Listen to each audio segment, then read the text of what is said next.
Well, that goof-off Patrick Mahomes, the so-called MVP quarterback of the Kansas City Chiefs, is riding the bench because he's injured, but not our Stephen Green.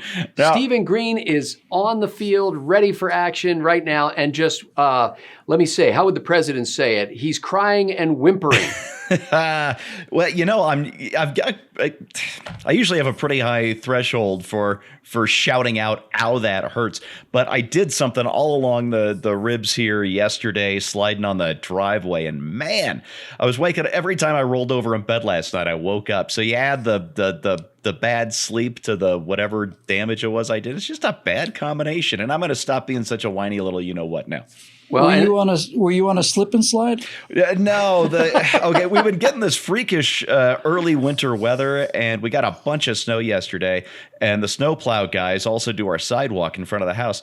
And they left the gate propped wide open. My wife goes to let the dogs out after they leave. And, of course, the dogs take off. So we spend the next 2-3 hours driving around the neighborhood calling for the dogs. They didn't show up till 9 o'clock last night. And at one point, I had to get out of the car, and I slid, and I caught myself. I didn't land on my ribs. But as I caught myself with my left hand, I felt everything kind of ripple. And then, ow. Bill Whittle lives in California. Scott Ott lives in Texas. And Stephen Green lives in the United States of winter. That's right. That's right. The thing is, we get less snow here in Colorado on the Front Range than I got growing up in St. Louis. And it's usually gone in 3 days because we have so much sunshine. But, man, sometimes we get socked in early.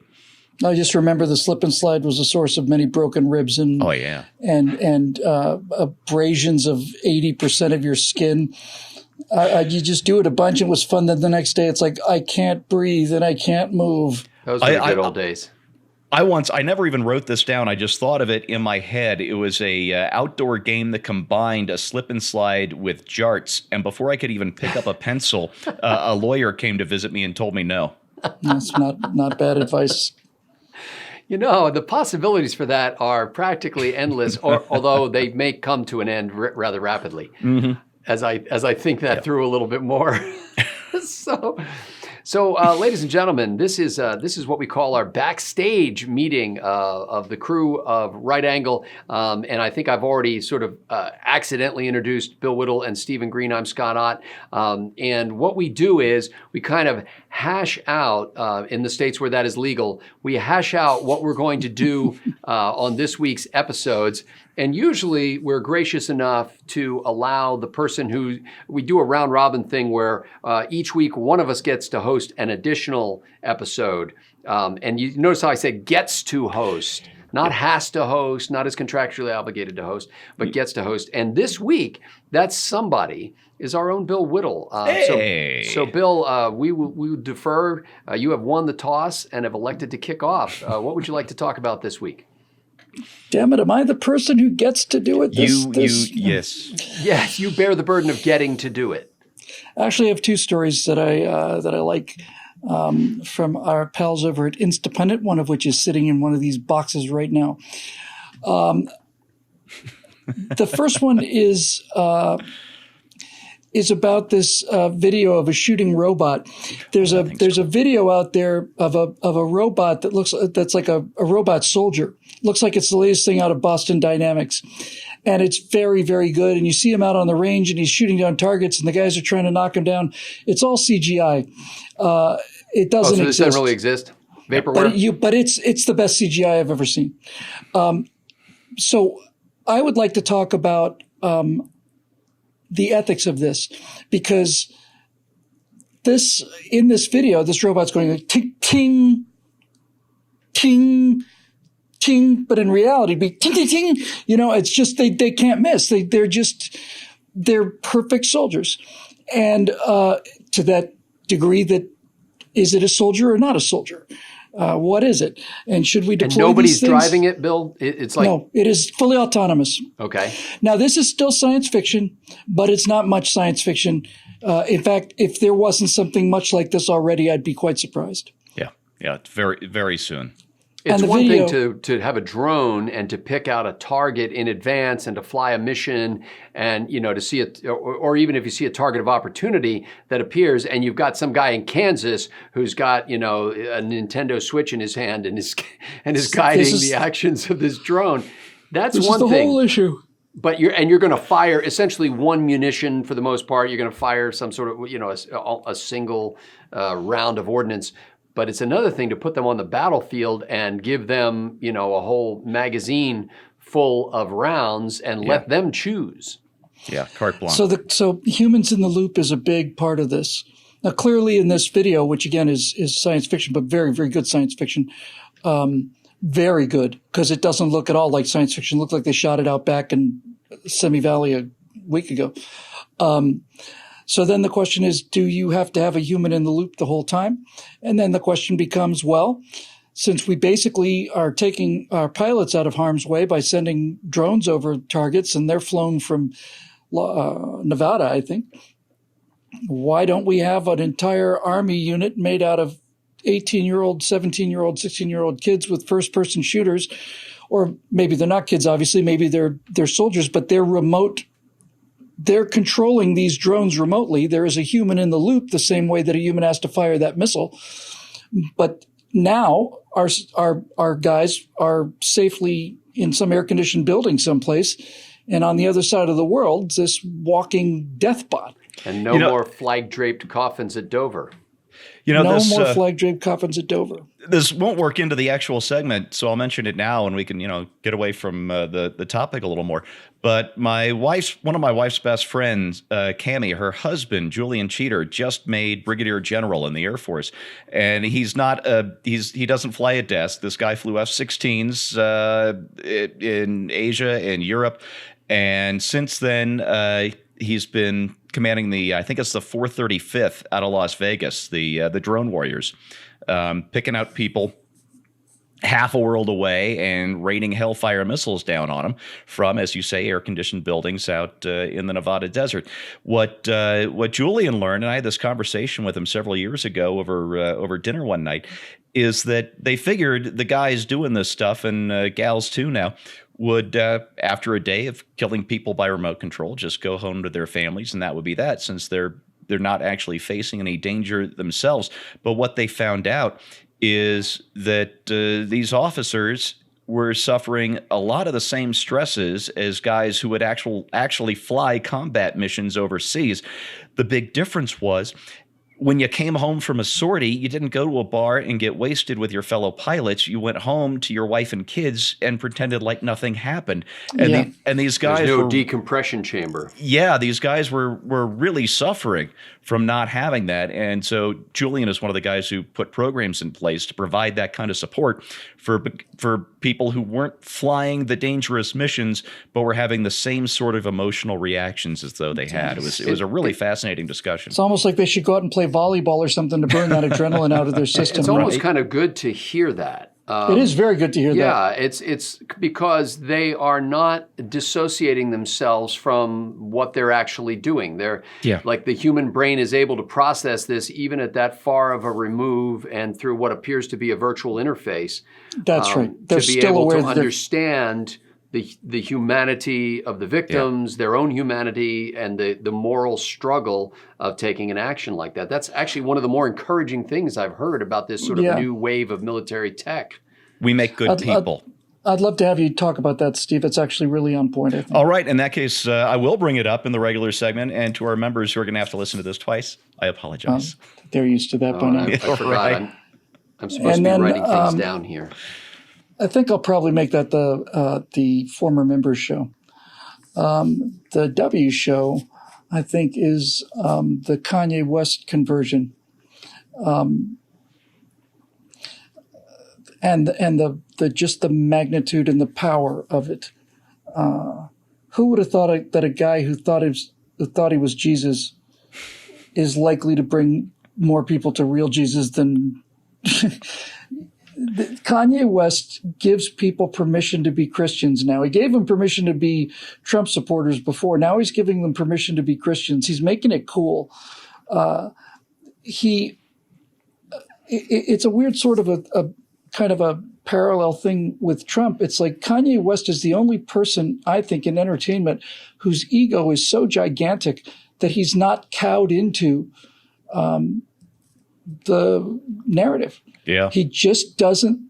He's bigger than all of the criticism. So in Hollywood, it takes somebody with a tremendous ego to be that humble. That's exactly correct. Or at the very least, to be willing to go off the reservation like that, and he is fundamentally changing the dynamic in a way that 10,000 National Review articles, 10 million, couldn't accomplish. Yeah. I listened to the Jesus is King track. The album that he just dropped was, I think, called Jesus is King. And I listened to that title track and then one other song, the name of which escapes me.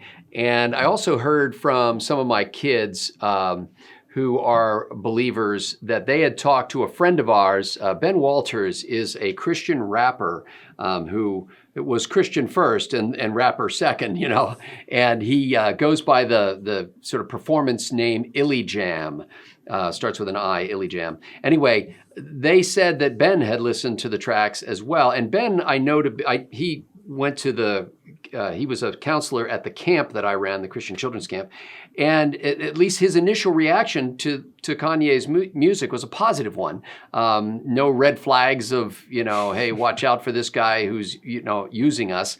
I'm still a little cautious myself, but I don't know Kanye's music, and I listen to this, and I do know Ben Walters' music. I know Illy Jam, and so I'm listening to Kanye West music, and I'm thinking, this isn't as good as Illy Jam, but I guess he's famous, so.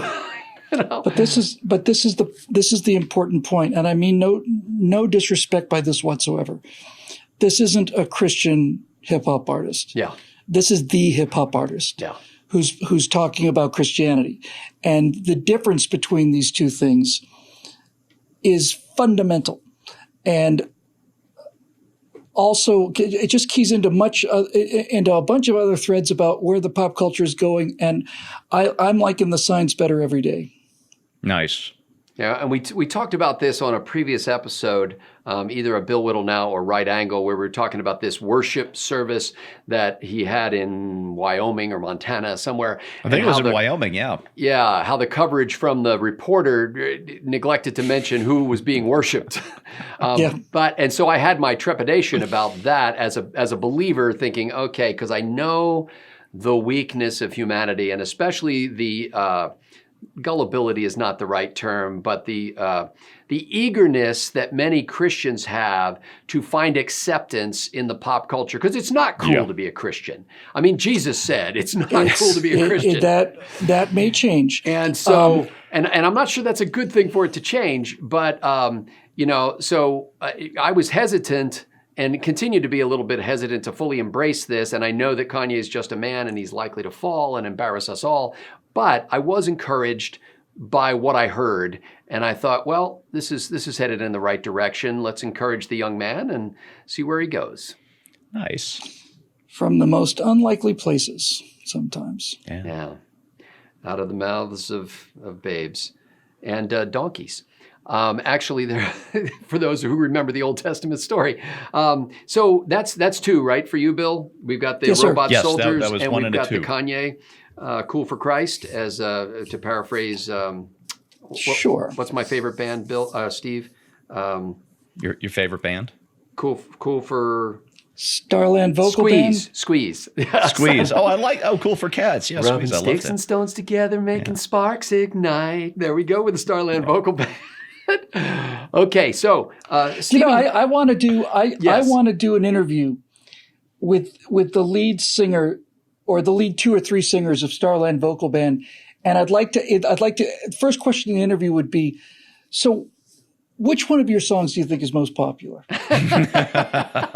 Well, they called it Afternoon Delight because not much rhymes with nooner. That's right. Yeah. Of your number one hits, which one do you think would be your favorite? I love that kind of thing. I think we could fake that. I've got a wig in the closet. We could do that, Bill. Oh, you're going to need a shirt with a really big collar. Yeah, well, that's true. Okay, so Stephen Green, according to my my notes here, there's a blank space next to your name because I don't know what you want to do for your episode of Right Angle this week. Well, I'm glad Bill is doing the positive angle on the youth and the pop culture and all that good stuff, because I'm going to take sort of the negative angle this week. There's a poll. It was commissioned. It was done by YouGov, and YouGov is they do poll after poll after poll. They're pretty good at their jobs, and it was commissioned by an organization called Victims of Communism, which, if you had something called Victims of Nazism, it wouldn't be at all controversial, except, oh, Hitler bad, Holocaust, blah, blah, blah, of course. Yeah. But you get to Victims of Communism, you actually need an advocacy group for this, because, 100 million dead and nobody seems to notice. Anyway, Steve, I think you need to take a more nuanced view of that 100 million dead. Yeah, exactly. They meant well. Yeah. They haven't done real communism yet. So the YouGov poll says. Anyway, this new poll, it was a study done on something like 2,100 millennials. So we're talking about the 23 to 38 cohort. These aren't really kids anymore. They're all adults and young adults. 70% would be happy to vote for a socialist, and 30% of those interviewed had a favorable view of communism. Why wouldn't they? Alrighty, See, then. this is what I wrote about yesterday over at Vodka Pundit. Of course, why wouldn't they? The long march to the institutions is going to be Steve, my angle for Bill. Normally on our shows, we try to do something that has some element of controversy. What is the element of controversy here? The element of controversy. What are we going to do with these young people? Do we just have to stick them into forced labor camps until they? Are you saying this is a bad thing then? Is that what you're implying? Just a wee tiny bit. They're the largest, as the baby boomers die off. The millennials are, or soon will be, the largest voting cohort in the nation. The baby boomers are not going to be dying off. Let me make that clear from the very, very beginning. That's right. Oh, you guys are hanging on it. I give major respect. We plan to have large jars of green bubbly liquid that our brains can be immersed in, and so we can contribute to society for the indefinite future. Yeah. See, you joke, but someday, not that long from now, they're going to do a reboot of a TV show called 80-something, and it's going to be the most popular show with the 12 people who still watch broadcast television. That's right. Well, back in the day, there was a reference to these kids who had grown up in this kind of atmosphere that fostered a tolerance for and even an affection for communism and socialism. They were referred to as red diaper doper babies. Yeah. And let me just say that red doper babies, yeah. Yeah, red diaper doper babies. And I think we need a new phrase, and I'm going to coin the phrase red pamper vapor babies. I think that we need to refer to this new generation as red pamper vapor babies. I like it. So yeah, doper doesn't imply anything negative anymore. Yeah, everybody's doing it, right? Clueless Crew's got a nice ring to it. Blue's Clues, did you say? The Clueless Crew. Oh, there you go. Okay, so that's Crewless. So that's the Green episode. 70% say, "Hey, we're okay with socialism and communism," and 30%, "Hey, let's vote for Smiling Uncle Joe." It's worth considering. It's in the realm. The Overton window has now been framed appropriately for that to be worth our serious study. So what I would like to do, and this is actually, I wouldn't like to do this, but I feel like we have to do this. At last week, Facebook announced that it is creating a new news tab on its website.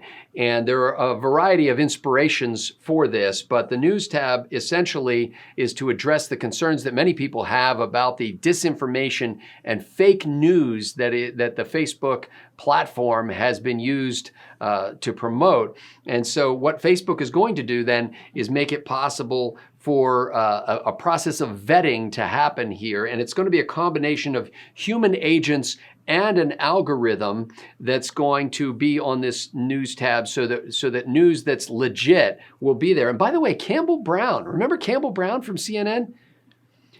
No, nobody does. I kind of remember the name. I can't put a face to it.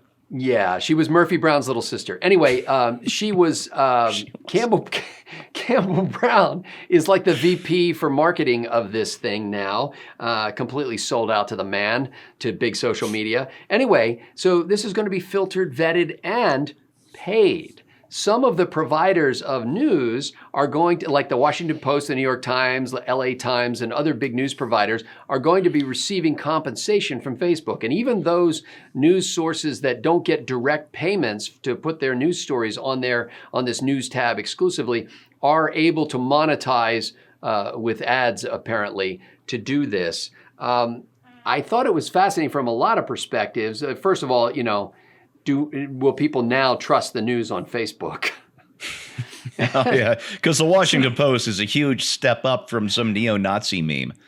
Well, and by the way, Facebook has a website I didn't even know about that has some 6,000 local news sources already on it. There's a name for it that I'd never even heard of. Now, I'm off of social media. It's called Today In, a local news page that covers more than 6,000 towns and cities that is owned by Facebook.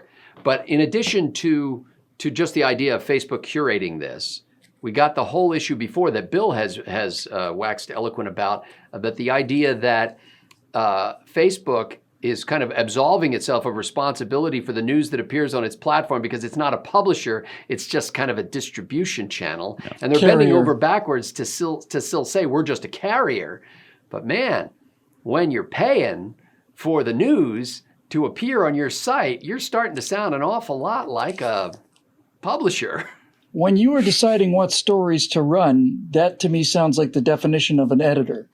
And that is not a carrier. Well, what is it? I think it's section 230 of the CDMA. I may have that number totally wrong. Is what gives the common carrier exemption to websites and, by extension, social media networks, which is why they have the benefits of both being a common carrier and a publisher and can't get in trouble for breaking the rules that everybody else has to follow, no matter what side of the line that they fall on.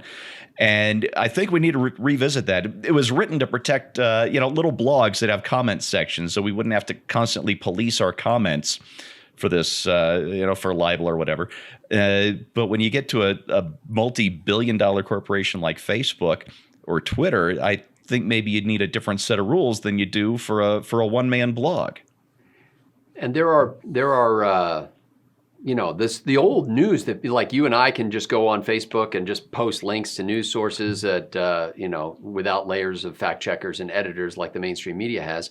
And that's going to still exist. Do you think the average Facebook user is going to look at that stuff on, Stephen Green's page or Bill Whittle's feed and say, well, that doesn't have the legitimacy. Let's go over to the news tab and make sure that we can check this out with the reliable Facebook. And they're going to have a newsroom. I mean, they're going to be making editorial judgments.